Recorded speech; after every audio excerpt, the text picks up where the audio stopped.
Hello friends, मैं अमित वर्मा और आप देख रहे हैं टॉपिक वाइज स्टडी। फ्रेंड्स, आज हम पढ़ेंगे क्लास 9 का चैप्टर 1 जिसका नाम है matter and its surrounding. Friends, इस वीडियो में हम इस चैप्टर को पूरा शुरू से लास्ट तक डिस्कस करेंगे। ठीक है, अगर आपको ये चैप्टर टॉपिक वाइज पढ़ना है, एक एक टॉपिक को अलग अलग पढ़ना है, तो इसी वीडियो को हम अलग अलग टॉपिक में डिवाइड करके एक प्लेलिस्ट बनाए हुए हैं जो कि डिस्क्रिप्शन बॉक्स में जिसका लिंक दिया हुआ है। अगर आपको टॉपिक वाइज पढ़ना है तो आप वहां से जाके पढ़ सकते हैं, और अगर आपको फुल चैप्टर पढ़ना है तो ये वीडियो आपके लिए है। तो चलिए इस वीडियो को शुरू करते हैं।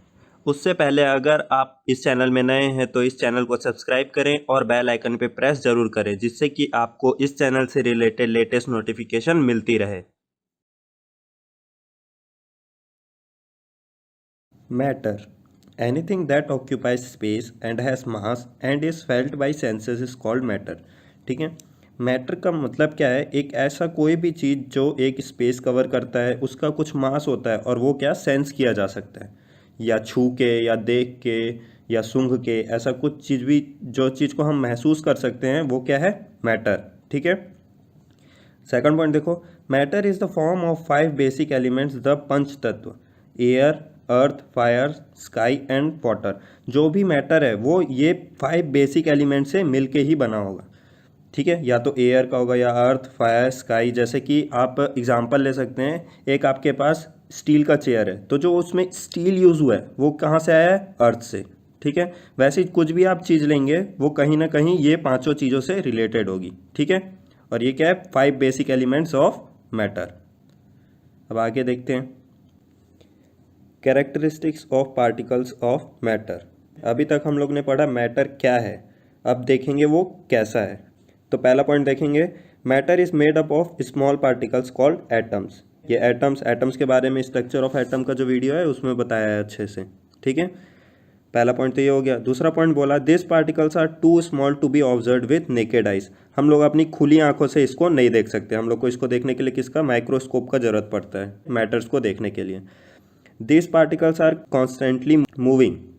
ये पार्टिकल क्या है? हमेशा इधर उधर घूमते रहते हैं, ये कहीं पे स्टेबल एक जगह पे नहीं रहते हैं। ठीक है, चौथा point, this particles have spaces between them. अब ये जो पार्टिकल्स है ये ऐसे ऐसे थोड़े दूर दूर में रहते हैं, इनके बीच बीच में यहाँ पे स्पेस होते हैं।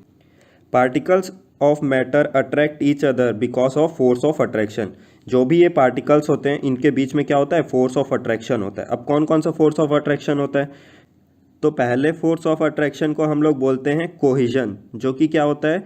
The force of attraction between the particles of same substance.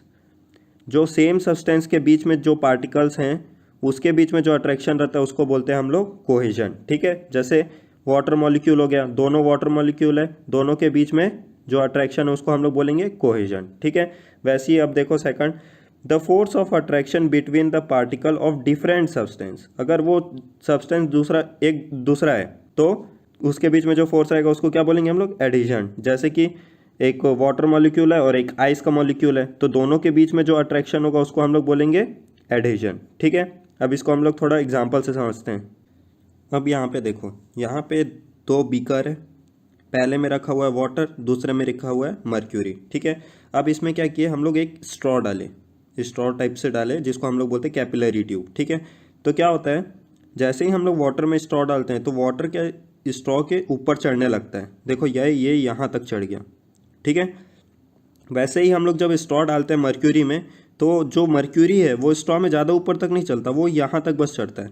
ठीक है, तो अब इस एक्सपेरिमेंट से हम लोग को क्या पता चलता है कि देखो, जो वाटर का जो एडहेसिव फोर्स है वो ज़्यादा है। कैसे? एडहेसिव फोर्स ज़्यादा है। एडहेसिव मतलब क्या होता है? डिफरेंट सब्सटेंस के बीच में अट्रैक्शन। ये जो ट्यूब है ये दूसरे सब्सटेंस का है और ये जो वाटर है ये दूसरा सब्सटेंस है, तो ये दोनों के बीच में अट्रैक्शन ज़्यादा है, इसीलिए यह यहाँ तक चढ़ा। ठीक है, वैसे ही जब हम लोग मर्क्यूरी में देखते हैं, मर्क्यूरी एक अलग मॉलिक्यूल है और ये ट्यूब का एक अलग मॉलिक्यूल है, ये दोनों के बीच में जो अट्रैक्शन है वो एकदम कम है, इसलिए वो यहाँ तक ही चढ़ा।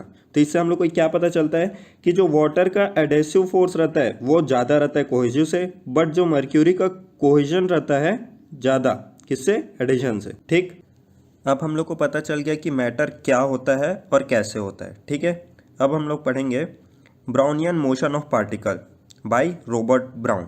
इन्होंने बोला द रैंडम और zigzag motion of an microscopic particle in a fluid as a result of continuous bombardment of molecules of surrounding medium is known as Brownian motion। ठीक है, इनका बोलने का ये मतलब था जो भी ये पार्टिकल है, हम लोगों ने कैरेक्टरिस्टिक्स में पढ़ा कि वो हमेशा मूव करते रहते हैं, तो ये हमेशा ऐसे ऐसे जिगजैग पाथ में मूव करते रहते हैं। तो इस जिगजैग पाथ को इन्होंने क्या बोला, ब्राउनियन मोशन। जैसे कि ये एग्जांपल में यही बोला है, डस्ट मूव करते रहते हैं इधर उधर। ठीक है, एक एग्जांपल मैं देता हूँ। जैसे आप लोग एक अंधेरे रूम में बैठे हो और वहाँ पे से ऐसे लाइट का एक रे आते रहता है, तो आप देखते हो कि डस्ट पार्टिकल्स ऐसे ऐसे मूव करते रहते हैं इधर उधर इधर उधर। तो वो जो मूवमेंट होता है वही होता है आपका ब्राउनियन मूवमेंट ऑफ पार्टिकल।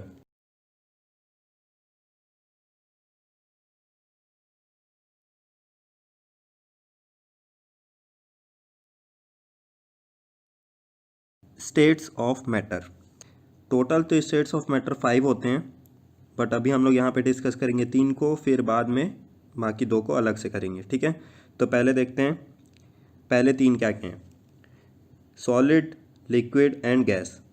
अब इसको देखते हैं, ये तीनों अलग अलग इन लोग के प्रॉपर्टीज़ क्या क्या हैं और ये क्या क्या चीज़ें जो इन तीनों को डिफ्रेंशिएट करती है एक दूसरे से। Solids, solids have fixed shape and fixed volume.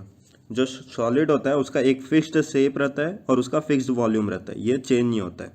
अब वही लिक्विड में देखते हैं, liquid has fixed volume but they have not fixed shape. उसका वॉल्यूम सेम रहता है बट उसका शेप चेंज होते रहता है। जैसे एक मग में डालो तो मग का शेप ले लेगा, कप में डालो तो कप का शेप ले लेगा, ऐसे टाइप से। अब वही गैस में देखते हैं, guys have neither fixed shape nor fixed volume. ना ही उसका फिक्स्ड शेप होता है ना ही उसका फिक्स्ड वॉल्यूम होता है, उसको कहीं भी डालो वो अलग अलग शेप रहेगा, उसका वॉल्यूम चेंज होते रहेगा हमेशा। ठीक है, दूसरा पॉइंट देखो, solid can not be compressed much. एक सॉलिड है उसको हम लोग ज़्यादा कंप्रेस नहीं कर सकते, हल्का फुल्का दबा लिए तो दबा लिए, पर ज़्यादा कंप्रेस नहीं कर सकते। पर लिक्विड क्या होता है, लिक्विड ऐसा होता है जिसको हम लोग कंप्रेस कर ही नहीं सकते। ठीक है, वो होता है अनकंप्रेसेबल। जैसे कि आप लोग वो देखते होंगे जेसीबी, जेसीबी जो काम करता है वो किस पे काम करता है, हाइड्रोस्टैटिक प्रेशर पे। ठीक है, उस पर लिक्विड जो उसका उठाने, जो कचरा उठाने या जो भी खोद के उठाने के लिए रहता है वो काम किस पे करता है, हाइड्रोस्टैटिक प्रेशर पे। ठीक है, उसमें लिक्विड भरा होता है। अब गैस में देखो, gas can B compressed easily. ठीक है, गैस को हम लोग कंप्रेस कर लेते हैं ईजिली। जो आपके घर में गैस सिलेंडर है, ठीक है, उसमें क्या है, गैस कंप्रेस्ड गैस ही भरा हुआ है। अब देखो अगला पॉइंट, थर्ड पॉइंट, सॉलिड है हाई डेंसिटी, बहुत डेंसिटी ज़्यादा रहता है इसका। ठीक है, liquid has moderate to high density. कई लिक्विड का हाई डेंसिटी होता है, कई का मॉडरेट होता है। जैसे कि मर्क्यूरी का देखोगे तो डेंसिटी उसका हाई है, वाटर का देखोगे तो डेंसिटी कम है। तीसरा देखो, गैस है वेरी लो डेंसिटी, गैस का बहुत कम डेंसिटी रहता है। जैसे एयर ही ले लो, उसका डेंसिटी बहुत कम है, इधर उधर आराम से पार हो जा रहे हैं। चौथा point, solid do not fill their container completely. कोई भी एक सॉलिड को आप किसी भी कंटेनर में डालोगे तो वो कंटेनर कभी भी पूरा अच्छे तरीके से पैक्ड नहीं भराएगा। ठीक है, दूसरा देखो, liquid do not fill their container completely. Liquid भी ऐसा है कि वो अपना कंटेनर को फुल नहीं भर सकता। Gases fill their container completely, gases जो रहता है वो अपना कंटेनर पूरा अच्छी तरीके से भर लेते हैं। ठीक है, अब देखो fifth point, solid do not flow. Solid क्या, फ्लो नहीं होते। फ्लो मतलब क्या, बहना। सॉलिड को कभी बहते देखा है, नहीं देखा होगा। वैसे ही liquid, liquid generally flow easily, liquid आराम से बह जाता है, कहीं भी डालो ऐसे बहता हुआ आगे निकल जाता है। गैस फ्लो इजी, गैस भी आराम से फ्लो होता है। ठीक है, उसके बाद देखो, inter particle force of attraction is strongest. जो दो मॉलिक्यूल के बीच में जो फोर्स रहता है सॉलिड में वो बहुत तगड़ा होता है। ठीक है, बहुत पास पास वो चिपक के रहते हैं। ठीक है, तभी उसका हाई डेंसिटी होता है। सेकंड देखो, intermolecular force of attraction are weaker than solid. Solid से थोड़ा कम रहता है लिक्विड का और उससे कम रहता है गैस का। सबसे कम किसका रहता है, गैस का। ठीक है, अब वही हम लोग सेवन्थ पॉइंट देखते हैं। सेवन्थ में बोला है kinetic energy of particle is minimum. Kinetic energy minimum रहता है, मतलब जो पार्टिकल, एक सॉलिड में एक पार्टिकल प्रेजेंट है वो ज़्यादा इधर उधर मूव नहीं करता, वो हल्का वहीं पे बस हिलता रहेगा तो हिलता रहेगा, वो इधर उधर मूव नहीं कर सकता। ठीक है, बट जो काइनेटिक एनर्जी जो इसका होता है लिक्विड का, वो सॉलिड से थोड़ा ज़्यादा होता है। ठीक है, वो इधर उधर मूव कर सकता है हल्का हल्का, थोड़ा बहुत इधर उधर। पर जो गैस का काइनेटिक रहता है वो मैक्सिमम रहता है, वो पार्टिकल कहीं भी ऐसा ऐसा ऐसा मूव करते रहता है। ठीक है, अब इसका एग्जाम्पल देख लो। एग्जाम्पल क्या क्या है, सॉलिड्स के ice, coal, wood, stone, iron etcetera. ठीक है, जो भी सॉलिड आप देखते होगे, लिक्विड आप जानते ही है, water, milk, fruit juice, ink, petrol etcetera. Gas में देख लो air, oxygen, hydrogen, nitrogen, steam etcetera. अब हम देखते हैं बचे दो स्टेट्स ऑफ मैटर है वो क्या क्या है। पहला तो है प्लाज्मा एंड दूसरा है Bose Einstein condensate. Plasma and Bose Einstein condensate are two more states of matter apart from the 3 other discuss previously. पहले जो हम लोग डिस्कस किए 3 ठोक, उससे अलग है ये दोनों। कौन सा? प्लाज्मा और बीईसी। ठीक है, शॉर्ट फॉर्म में बोल रहे हैं बोस-आइंस्टाइन कंडेंसेट को BEC. Scientists have now there are actually 5 states of matter: solid, gas, liquid, plasma and BEC। ठीक है, अब साइंटिस्ट क्या बोलने लगे हैं कि 5 स्टेट्स ऑफ मैटर हैं। तो अब देखते हैं प्लाज्मा क्या होता है। Plasma is a mixture of free electron and ions. Plasma occurs naturally in the stars. क्या है ये प्लाज्मा? ये फ्री मिक्सचर है इलेक्ट्रॉन्स का, फ्री इलेक्ट्रॉन्स का और आयन का। ठीक है, अब आगे देखो इसको बनाया कैसे जा सकता है। Plasma can also be made on earth. Earth में भी इसको बनाया जा सकता है। कैसे? By passing electricity through gases at very low pressure, taking in a glass tube. एक ग्लास ट्यूब में वेरी लो प्रेशर में गैस लेंगे हम लोग और उससे करंट पास करेंगे। ठीक है, the fluorescent tubes and neon signs bulbs form plasma when they are switched on. जैसे कि हम लोग के घर में जो ट्यूब लाइट है वो भी किस पे काम करता है हमारा? इसी प्लाज्मा पे काम करता है। ठीक है, उसके अपने ट्यूब लाइट में क्या है?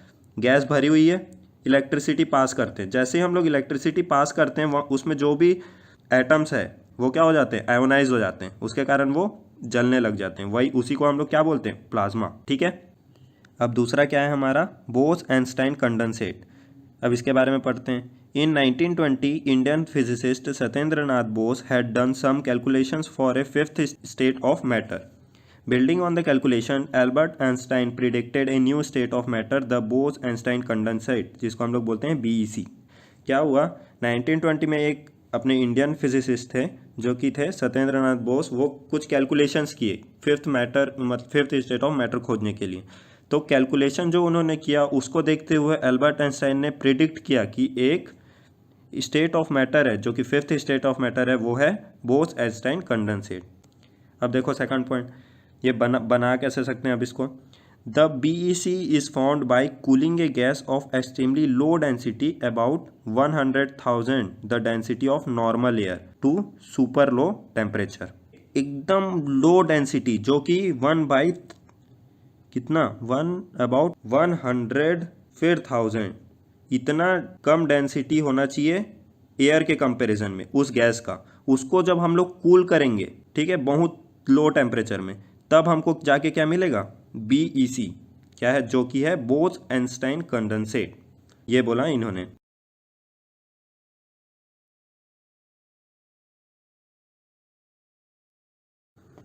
Effects of change of temperature. ठीक है, टेम्परेचर की चेंज करने से क्या क्या इफेक्ट पड़ेगा।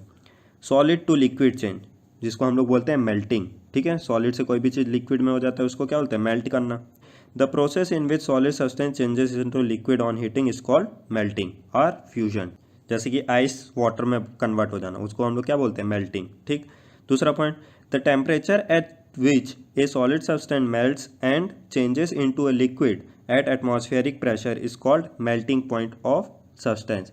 हमेशा जब हम लोग किसी चीज़ को एक गर्म करते हैं तो एक ऐसा पॉइंट आता है जहाँ पे वो सॉलिड से लिक्विड में चेंज हो जाता है। ठीक है, उस पॉइंट को हम लोग क्या बोलते हैं? Melting point of a substance.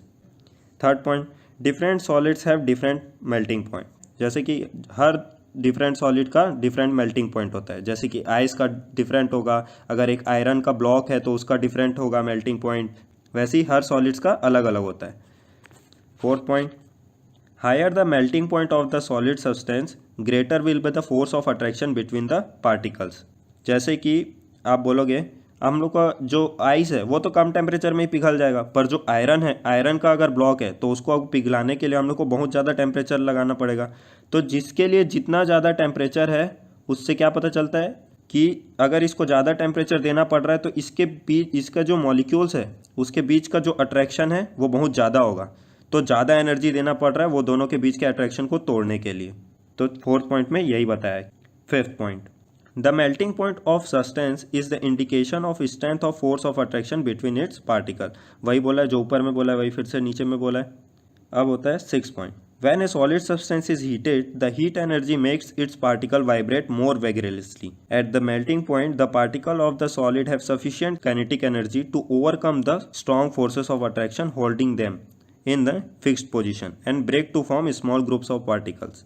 And the solids mesh to form a liquid. ठीक है, इसमें एक्सप्लेन किया है कि कैसे गर्म करने से एक सॉलिड लिक्विड में चेंज होता है। ठीक है, कैसे बोला, एक कोई भी सॉलिड पार्टिकल है, उसको हम लोग अब गर्म किए, तो गर्म करने से क्या होता है, उसके अंदर जो पार्टिकल्स होते हैं वो वाइब्रेट करना चालू होते हैं, वो करते जाते हैं, फिर एक टाइम आता है जब मेल्टिंग पॉइंट पे वो टेम्परेचर पहुंच जाता है। तो मेल्टिंग पॉइंट में क्या हो जाता है, वो इतने वाइब्रेट करते हैं कि वो एक दूसरे से अलग हो जाते हैं। अब वो जब अलग हो गए तो फोर्स ऑफ अट्रैक्शन उनके पास से हट गया, तब वो कन्वर्ट हो जाते हैं क्या, अपने दूसरे स्टेट में, जो कि है लिक्विड।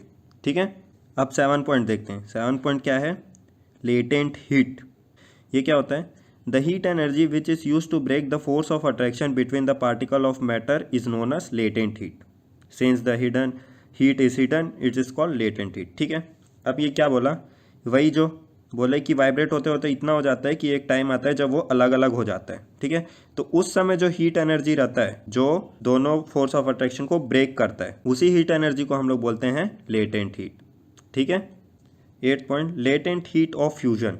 अब लेटेंट हीट पढ़ लिया, अब लेटेंट हीट ऑफ फ्यूजन क्या होता है, the amount of heat energy required to change 1 kg of solid into liquid at atmospheric pressure at its melting point is known as latent heat. अब इसमें क्या हुआ, लेटेंट हीट ऑफ फ्यूजन में जब 1 kilo का कोई सॉलिड है, वो उसको अगर हम लोग एटमॉस्फेरिक प्रेशर में रख दिए और उसको गर्म करके लिक्विड में चेंज कर दिए, तो उस समय जो हीट एनर्जी अपने को लगेगा उसको हम लोग बोलते हैं लेटेंट हीट ऑफ फ्यूजन। ठीक है, लेटेंट हीट का एक सिंपल सा वो है, लेटेंट हीट वही होता है जो एक स्टेट ऑफ मैटर को दूसरे स्टेट ऑफ मैटर में चेंज कर दे। ठीक है, जैसे सॉलिड को लिक्विड में चेंज कर दे, तो वो लेटेंट हीट है, और इसको, इस प्रोसेस को क्या बोलते हैं हम लोग, लेटेंट हीट ऑफ फ्यूजन। ठीक है, अब आगे देखते हैं, लिक्विड टू गैस चेंज, जिसको हम लोग बोलते हैं बॉइलिंग और vaporisation. The temperature at which liquid boils and change rapidly into a gas at atmospheric pressure is called boiling point of the liquid. ठीक है, ऐसा टेम्परेचर जिसमें एक लिक्विड गैस में चेंज हो जाए, उस पॉइंट को क्या बोलते हैं हम लोग, boiling point. The process at which liquid substance changes into gas rapidly on heating is called boiling. Boiling क्या होता है, जिसमें एक लिक्विड सब्सटेंस गैस में चेंज होता है बहुत जल्दी जल्दी। ठीक है, थर्ड बोला, different liquids have different boiling point. Different liquid का डिफरेंट बॉइलिंग पॉइंट होता है, सेम सॉलिड टाइप से। ठीक है, the boiling point of a liquid is a measure of a force of attraction between its particles. Boiling point से हम लोग पता लगा सकते हैं कि किसके पार्टिकल्स के बीच में फोर्स ऑफ अट्रैक्शन ज़्यादा है, किसके में कम है। जैसे कि जिसका बॉइलिंग पॉइंट ज़्यादा होगा उसके बीच में फोर्स ऑफ अट्रैक्शन क्या होगा, पार्टिकल्स के बीच में ज़्यादा होगा। वैसे जिसके में बॉइलिंग पॉइंट कम होगा, उसके पार्टिकल के बीच में फोर्स ऑफ अट्रैक्शन क्या होगा, कम होगा। ठीक है, 5th point, when a liquid is heated, the heat energy make its particle move faster. At the boiling point, the particles of the liquid have sufficient kinetic energy to overcome the forces of attraction holding them together and separate into individual particles, and this liquid boils to form a gas. वही कि कैसे होता है एक liquid gas में convert, वही heat energy देते हैं, पार्टिकल बहुत तेज़ी से मूव करने लग जाता है, फिर एक ऐसा समय आता है जब उसके पास सफिशिएंट इतना एनर्जी आ जाता है कि वो दोनों अलग हो जाएंगे। ठीक है, तो जब अलग होते हैं तो वही लिक्विड किस में चेंज हो जाता है, गैस में, और वो जो अलग होते हैं उस पॉइंट का जो टेम्परेचर रहता है वो क्या होता है, उसी को हम लोग बोलते हैं बॉइलिंग पॉइंट।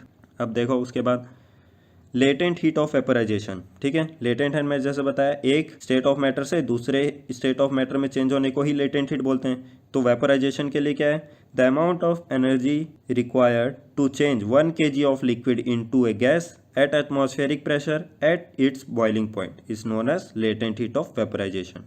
कब 1 किलो लेंगे लिक्विड, उसको गर्म करेंगे कहाँ, एटमॉस्फेरिक प्रेशर में, और एक उसके बॉइलिंग पॉइंट में, तो वो कन्वर्ट हो जाएगा लिक्विड टू गैस में। उसी को हम लोग क्या बोलेंगे, उस छोटे हम लोग को हीट एनर्जी लगा जो कन्वर्ट करने के लिए, उसको बोलेंगे लेटेंट हीट ऑफ वेपराइजेशन। ठीक है, गैस टू लिक्विड चेंज, इसको क्या बोलते हैं हम लोग, कंडेंसेशन, गैस से लिक्विड बना देना।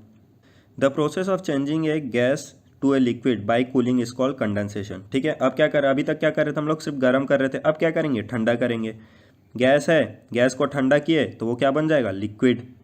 ठीक है।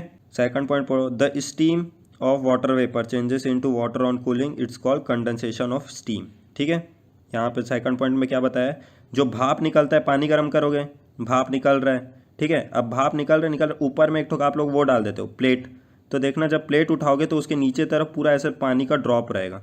तो क्या हुआ, यहाँ पे से पानी पहले गैस बना, फिर ये क्या, ये ऊपर रखे हो तो ये थोड़ा ठंडा रहता है, यहाँ पे एटमॉस्फेयर थोड़ा ठंडा है, तो ये फिर क्या कन्वर्ट हो जाता है गैस से लिक्विड में। तो इसी प्रोसेस को हम लोग क्या बोलते हैं, कंडेंसेशन, जो कि गैस से लिक्विड में चेंज हो गया ठंडा होने के कारण। ठीक। थर्ड पॉइंट देखो, when a gas is cooled enough its particle loses so much kinetic energy that they slow down, move closer to each other until they start being attracted to each other and its form liquid. यही gas से liquid कैसे बन रहा है, अभी तक क्या हो रहा था कि एकदम ज़्यादा वाइब्रेट हो रहे थे, उसके बाद अलग हो जा रहे थे, बस इसमें जस्ट उसका उल्टा है। अब इसमें वाइब्रेट नहीं होंगे, अब एकदम ये पहले वाइब्रेट हो रहे थे, अब धीरे धीरे शांत होंगे क्योंकि ठंडे हो रहे हैं, शांत होंगे और एक दूसरे के पास पास आ जाएंगे, और जब पास पास आ गए इन लोग के पास डेंसिटी कम हो जाएगा, तो इन लोग गैस से किस में कन्वर्ट हो जाएंगे, लिक्विड में। ठीक है, वही बोला है इसमें। अब उसके बाद देखो, लिक्विड टू सॉलिड चेंज, जिसको हम लोग क्या बोल रहे हैं यहाँ पे, फ्रीजिंग। लिक्विड से अब सॉलिड बनना है, the process of changing liquid into solid bye cooling, it's called freezing. ठीक है, उसी को फ्रीजिंग बोलते हैं, जो लिक्विड से सॉलिड में कन्वर्ट हो जाता है। एग्जाम्पल देखते हैं उसका, when a water is cooled it gets converted into a solid called ice, this called freezing of water, means solidification. ठीक, क्या बोला, वही फ्रिज में, फ्रीजर में पानी भर के रख दो, ठंडा होते होते वो क्या हो जाता है, बन जाता है आइस। तो इसी प्रोसेस को हम लोग क्या बोलते हैं, फ्रीजिंग। ठीक, अब ये देखो, गैस टू सॉलिड चेंज, जो क्या है, सब्लिमेशन। अभी तक जितना पढ़े उसमें से सबसे इंपॉर्टेंट यही है, गैस टू सॉलिड चेंज, या तो सॉलिड से डायरेक्ट गैस बन जाना या गैस से डायरेक्ट सॉलिड बन जाना। ठीक है, इसी को बोलते हैं हम लोग सब्लिमेशन। अब कैसे, इसका एग्जांपल एक ठोक देखेंगे हम लोग, पहले इसको समझते हैं। Sublimation, change of state of gas directly into solid and vice versa is known as sublimation. Direct gas से सॉलिड बन जाना या सॉलिड से गैस बन जाना, इसी को बोलते हैं हम लोग सब्लिमेशन। अब इसका एग्जांपल देते हैं, कैम्फर। कैम्फर क्या होता है, कपूर, जो हम लोग वो आरती करते समय जलाते हैं भगवान के सामने में, वाइट कलर का होता है, वो होता है सब्लिमेशन का एग्जांपल। ठीक है, कैसे होता है, kapoor is a solid that directly evaporates into air without changing to its liquid state. कपूर को आप लोग खोल के ऐसे हवा में रख दोगे, देखना वो थोड़े दिन बाद वहाँ से गायब हो जाएगा। ठीक है, वो अपने लिक्विड स्टेट में नहीं आता, वो डायरेक्ट सॉलिड से गैस में कन्वर्ट हो जाता है। तो कैम्फर किसका एग्जाम्पल है, सब्लिमेशन का। ठीक है,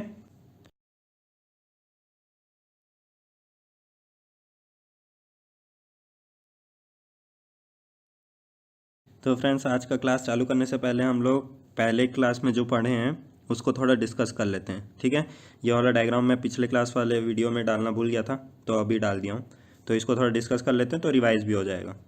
तो पहले हम लोग देखते हैं सॉलिड। ठीक है, सॉलिड को क्या किया हम लोग, पहले गर्म किए। ठीक, सॉलिड को गर्म किए तो क्या हुआ, मेल्ट हुआ और क्या बन गया, लिक्विड। तो उसको हम लोग क्या बोले, मेल्टिंग और लिक्विडिफिकेशन। ठीक है, फिर वही, अब लिक्विड बन गया, अब लिक्विड को भी गर्म किया हम लोग, तो अब ये गर्म करने से क्या होगा, इवापोरेशन। ठीक, इवापोरेशन होके क्या बन गया, वो गैस। ठीक, अब क्या करेंगे, अभी तक हम लोग क्या कर रहे थे, गर्म कर रहे थे, अब क्या करेंगे, अब ठंडा करेंगे। ठीक है, अब अभी हम लोग के पास गैस है, गैस को ठंडा करेंगे तो अब क्या बन जाएगा, ये लिक्विड। ठीक, और इस प्रोसेस को हम लोग क्या बोलेंगे, कंडेंसेशन। वैसे ही अब लिक्विड को हम लोग ठंडा करेंगे तो वो क्या बन जाएगा, सॉलिड, जिसको हम लोग क्या बोलेंगे, फ्रीजिंग और सॉलिडिफिकेशन। ठीक है, अब ये तो हो गया ठंडा गर्म वाला। अब लिक्विड से गैस से डायरेक्ट सॉलिड बन जाना और सॉलिड से डायरेक्ट गैस बन जाना, इसको हम लोग क्या बोलते हैं, सब्लिमेशन। ठीक, एग्जाम्पल क्या था हम लोग का, कैम्फर, जिसको हम लोग क्या बोलते हैं, कपूर। ठीक, अब पढ़ते हैं हम लोग आज का टॉपिक, और आज का हमारा टॉपिक है effect of change of pressure, जिसमें हम लोग पहले पढ़ेंगे गैस टू लिक्विड। ठीक, गैस से लिक्विड में कैसे चेंज होता है, प्रेशर के चेंज होने से। ठीक, a gas can be liquefied by applying pressure and reducing the temperature. When a high pressure is applied to a gas it gets compressed and if the temperature is lower the gas is liquefied. ठीक है, इसमें बताया है कि एक gas लो, उसको high pressure से compress करो। ठीक है, और हमारा जो टेम्परेचर है उसको भी कम कर दो, तो क्या होता है, वो गैस कन्वर्ट हो जाता है एक लिक्विड में, ठीक है, यही बताया हमारे पहले पॉइंट में। अब सेकंड पॉइंट में बोलता है solid CO2 gets converted directly to gaseous state on decreasing the pressure to 1 atmospheric pressure without coming into a liquid state. This reason that solid carbon dioxide is also known as dry ice. ठीक है, ये हम लोग को पता ही होगा कि solid carbon dioxide जो होता है, सॉलिड कार्बन डाइऑक्साइड, उसको हम लोग क्या बोलते हैं, ड्राई आइस।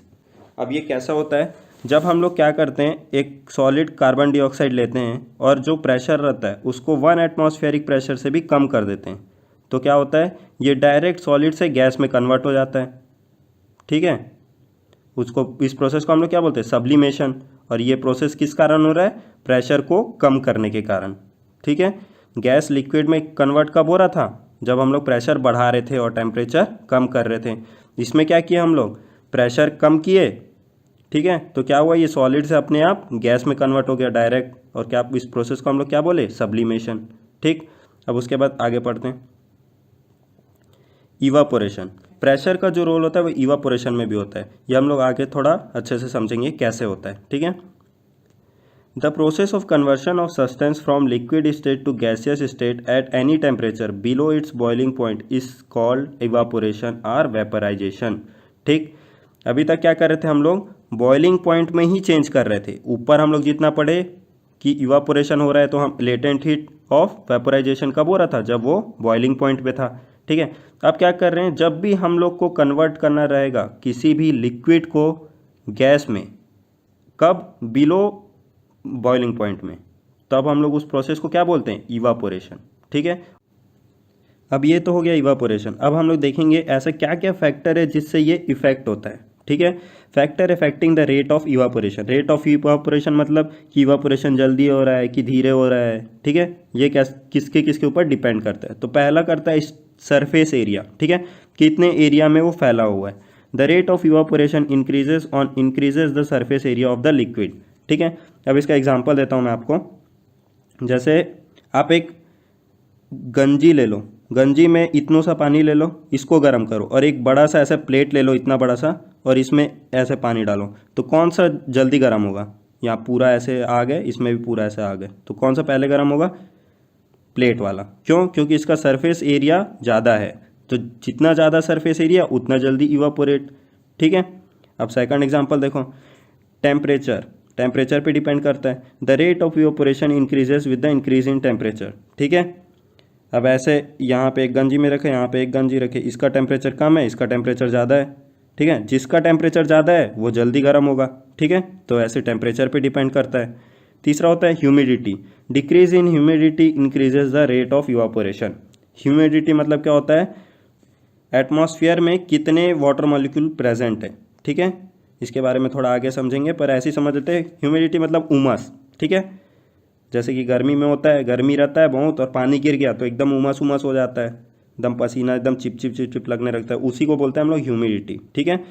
तो जब ह्यूमिडिटी कम रहेगा ना तो रेट ऑफ इवापोरेशन ज़्यादा रहेगा, और ह्यूमिडिटी ज़्यादा हो गया तो रेट ऑफ इवापोरेशन कम हो जाएगा, क्योंकि ह्यूमिडिटी क्या होता है, present of water molecule in A atmosphere, ठीक है। वाटर मॉलिक्यूल पहले से बहुत सारे प्रेजेंट है, मतलब ह्यूमिडिटी है, तो और इवापोरेट करके वाटर मॉलिक्यूल कहाँ डालेगा, ठीक है। तो यही बताया गया है ह्यूमिडिटी में। Decrease in humidity increase the rate of evaporation. Come humidity है तो इवापोरेशन ज़्यादा होगा, ज़्यादा ह्यूमिडिटी है तो इवापोरेशन कम होगा, ठीक है। अब उसके बाद देखो wind speed and increase the wind speed increase the rate of evaporation. आप देखे ही होंगे, जैसे गाँव में आग जलाने के लिए चूल्हा में ऐसे फूकते हैं तो आग जलने लग जाता है, तो उससे क्या होता है, टेम्परेचर बढ़ता है, टेम्परेचर बढ़ने से क्या होता है, जल्दी जल्दी इवापोरेट होगा, ठीक है। तो वही बताया, विंड स्पीड ज़्यादा है तो इवापोरेशन रेट ज़्यादा है, ठीक है। अब आगे देखते हैं, हाउ इवापोरेशन कॉजेस कूलिंग, ठीक है, कि इवापोरेशन से कूलिंग कैसे पैदा होता है, ठीक। The process of evaporation uses the energy of liquid particles, therefore the particles absorb energy from the surrounding in order to compensate the energy that is being lost in the process of evaporation. This result in cooling of surrounding area, ठीक है। इसमें क्या बोला, evaporation जो है वो use करता है energy of a liquid particles, ठीक है।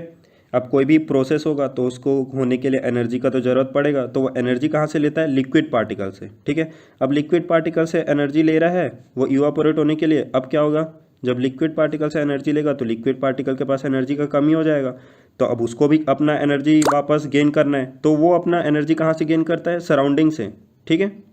तो सराउंडिंग से एनर्जी लेने लग जाता है, तो जब सराउंडिंग तो बहुत बड़ा है, तो सराउंडिंग से जब लिक्विड पार्टिकल एनर्जी लेता है तो सराउंडिंग क्या होता है, अपने आप कूल होने लग जाता है, ठीक है।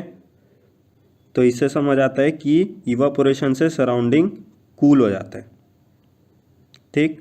अब इसको एग्जांपल से देखेंगे तो और थोड़ा अच्छा समझ आएगा। इसको देखो, during hot summer days water is taken keeping in earthen pot, earthen pot मतलब मटका, मटका में रखते हैं हम लोग पानी, वो भी एक एग्जांपल है किसका, इसी का, इवापोरेशन से कूल होने का, ठीक है। अब कैसे होता है वो देखेंगे। The earthen pot has a large number of extremely small pores in its wall, some of the water continuously keeps seeping through these pores to the outside of the pot. This water evaporates, changes into vapor continuously and takes the latent heat required for vaporization from the earthen pot and the remaining water. In this way, the remaining water loses heat and gets cooled. ठीक है, अब देखते हैं कैसे होता है। ठीक, पहले तो एक अर्थन पॉट रहता है, जब अर्थन पॉट बनता है तो उसमें ना बहुत छोटे छोटे छेदे होते हैं, पोर्स होते हैं, जिससे क्या होता है, वाटर कंटिन्यूसली हल्का हल्का निकलते रहता है, ठीक है। तो जब वो निकल के सरफेस में पहुंचता है, ठीक है, उसके बाद क्या आता है, वो घड़े के बाहर टाइप के सरफेस में कांटेक्ट में आता है और सराउंडिंग के कांटेक्ट में आता है। तो अब क्या, सराउंडिंग थोड़ा गर्म रहता है और उसका सरफेस भी गर्म रहता है, तो वो क्या होता है, इवापोरेट होता है, ठीक है। तो इवापोरेशन होने के लिए अब उसको एनर्जी चाहिए, तब वो एनर्जी कहाँ से लेगा, तो एनर्जी वो कहाँ से लेता है, एक तो एनर्जी लेता है वो अर्थन पॉट से, खुद उसके सरफेस से, और बाकी और जो एनर्जी का ज़रूरत पड़ता है वो कहाँ से लेता है, बाकी रिमेनिंग वाटर से, जो और वाटर बचे रहता है वहाँ से एनर्जी लेता है। तो जब जो बचा हुआ एनर्जी जब वो वाटर से लेता है, तो जो बचे हुए वाटर है वो अपने आप क्या हो जाते हैं, ठंडे हो जाते हैं, क्योंकि एनर्जी कम हो गया, ठीक, एनर्जी कम हुआ मतलब ठंडे हो गए। तो इसी तरीके से जो हमारे उसके अंदर जो पानी रहता है वो क्या होता है, ठंडा, ठीक।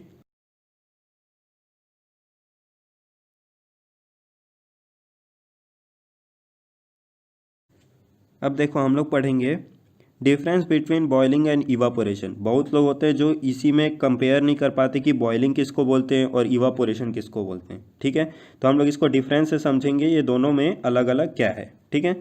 Boiling occurs eight fixed temperature, fixed boiling point बोलते हैं हम लोग, जो कि एक फिक्स्ड टेम्परेचर रहता है, उसी में होता है। इवापोरेशन जो होता है एनी टेम्परेचर, कोई भी टेम्परेचर में गर्म करोगे तो भाप निकलता ही है, तो उसको बोलते हैं हम लोग इवापोरेशन। पर एक पर्टिकुलर एक टेम्परेचर में जो करते हैं उसको बोलते हैं हम लोग बॉइलिंग, ठीक है। दूसरा देखो, क्विक प्रोसेस है, बॉयल करोगे जल्दी जल्दी उबल जाएगा, ठीक है। पर जो इवापोरेशन है वो धीरे धीरे होता है। समुद्र का एग्जांपल ले सकते हो, उसमें क्या होता है, इवापोरेशन होता है, समुद्र के पानी जो गर्म होके भाप बनता है, फिर बादल बनता है, फिर पानी गिरता है, वो जो होता है वो उसको क्या बोलते हैं, प्रोसेस को इवापोरेशन, ठीक है। उसको बॉयलिंग नहीं बोल सकते हम लोग, ठीक, क्योंकि वो बहुत धीरे धीरे होता है, ठीक।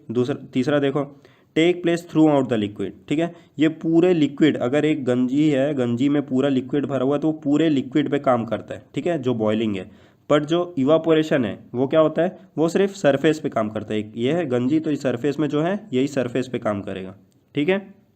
उसके बाद चौथा पॉइंट देखो, bubbles are formed in the liquid, bubble उबलते हैं, तो उबलता है तो नीचे में जो बबल बनता है ऐसे गोल गोल, ये होता है किस में बनता है, बॉइलिंग में।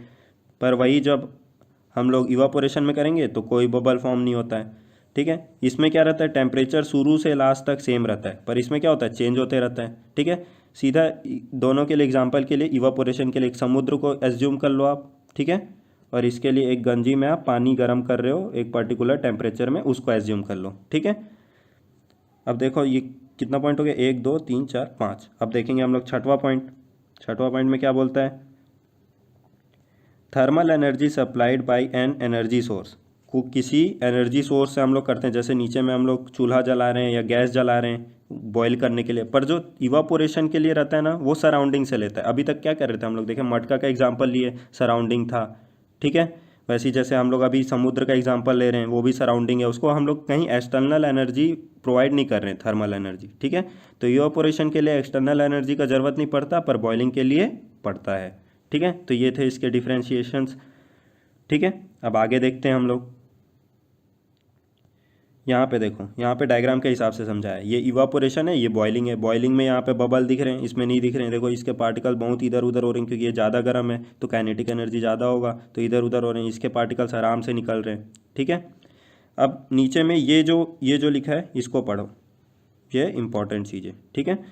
Vapour pressure is smaller than atmospheric pressure, bubbles can not form. जी यहाँ पे जो वेपर प्रेशर रहेगा, ठीक है, ये जो वेपर का यहाँ पे जो प्रेशर है ये किससे हमेशा क्या रहेगा, जो ऊपर हम लोग का एटमॉस्फेरिक प्रेशर है उससे कम रहेगा। पर जो यहाँ पे जो एटमॉस्फेरिक प्रेशर है और जो वेपर प्रेशर है ये दोनों का सेम रहेगा। किसमें? बॉइलिंग में। बॉइलिंग में दोनों का सेम रहेगा और इवापोरेशन में वेपर प्रेशर कम होगा एटमॉस्फेरिक प्रेशर से, ठीक है। तो फ्रेंड्स आज के लिए बस इतना ही। अब मिलते हैं हम हमारी अगली वीडियो पे, जिसका टॉपिक होगा डिफ्यूजन ऑन मैटर्स। इसमें हम देखेंगे कि डिफ्यूजन क्या होता है और डिफरेंट स्टेट्स ऑफ मैटर में डिफ्यूजन कैसे काम करता है।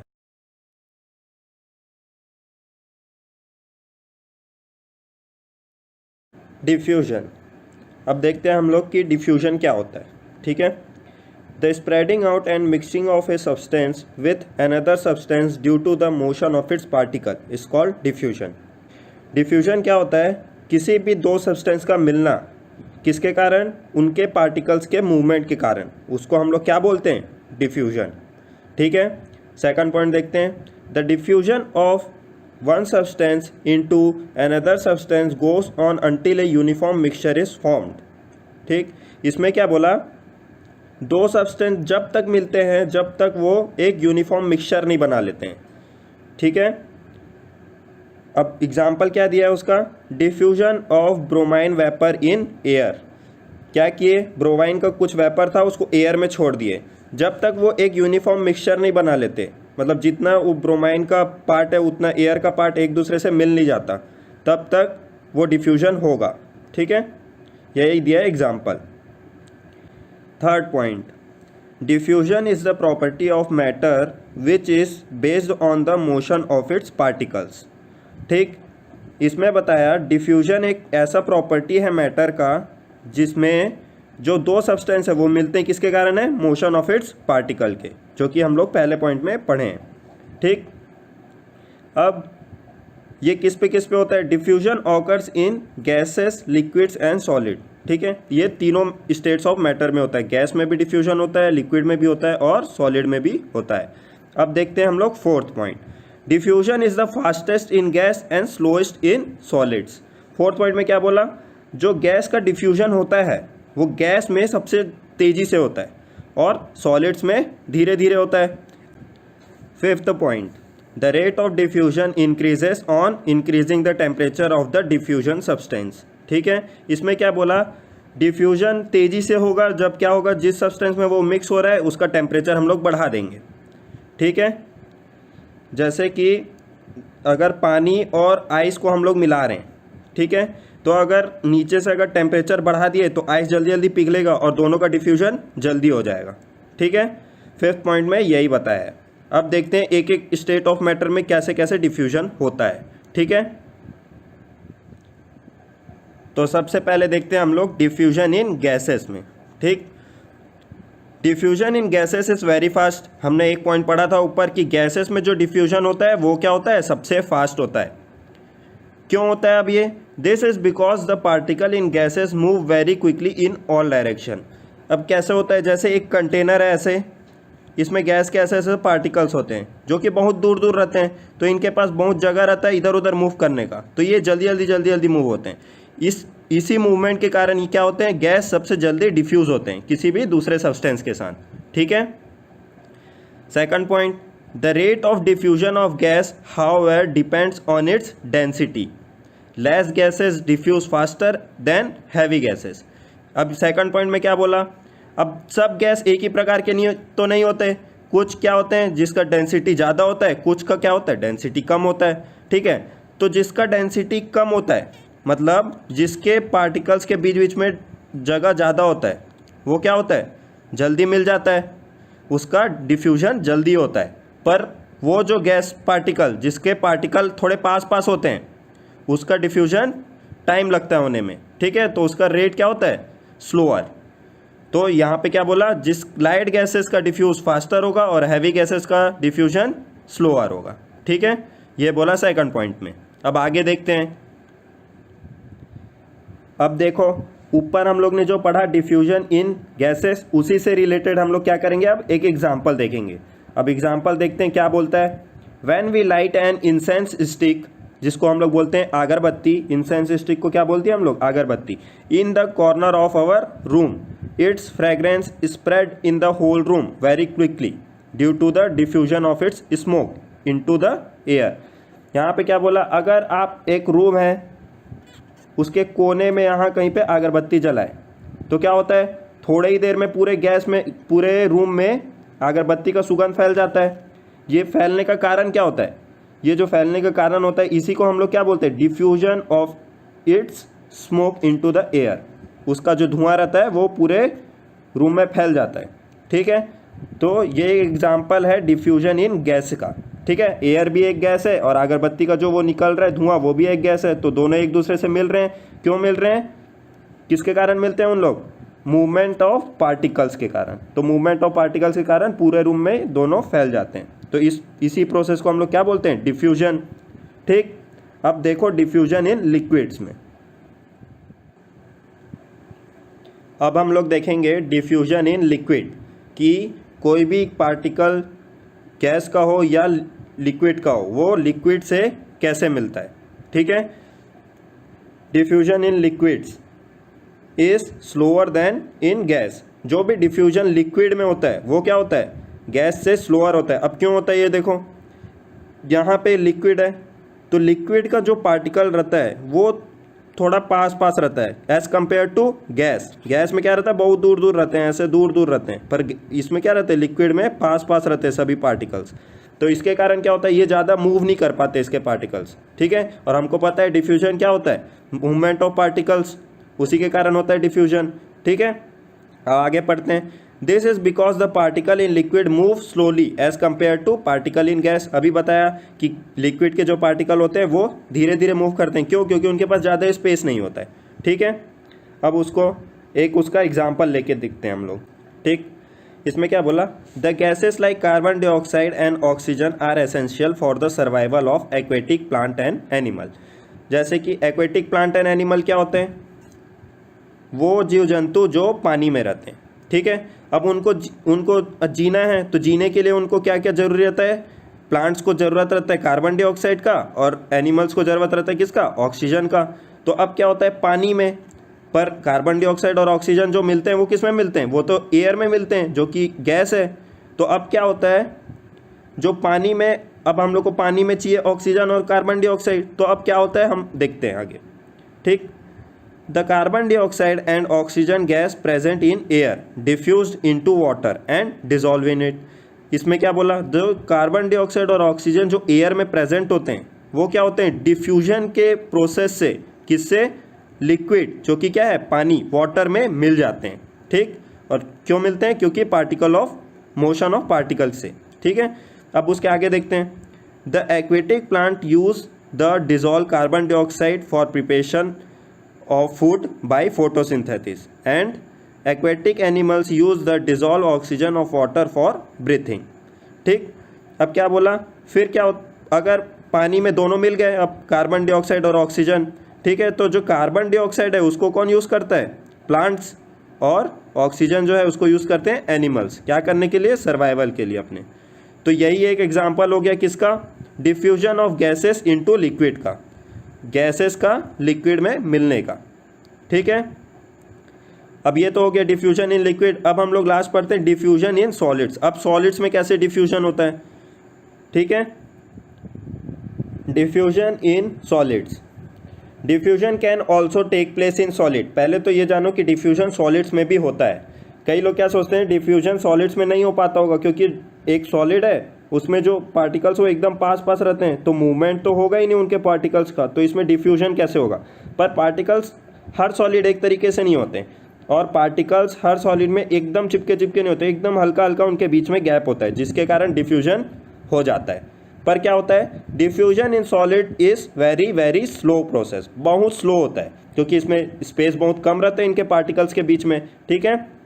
अब उसका एग्जाम्पल से समझते हैं हम लोग। एग्जाम्पल में देखो, if we write something on a black board, black board है उसमें हम लोग चौक से कुछ लिख दिया, and leave it uncleaned for considerable period of time, और लिख दिया और बहुत दिन के लिए छोड़ दिया उसको, मतलब मिटाया नहीं, ठीक है।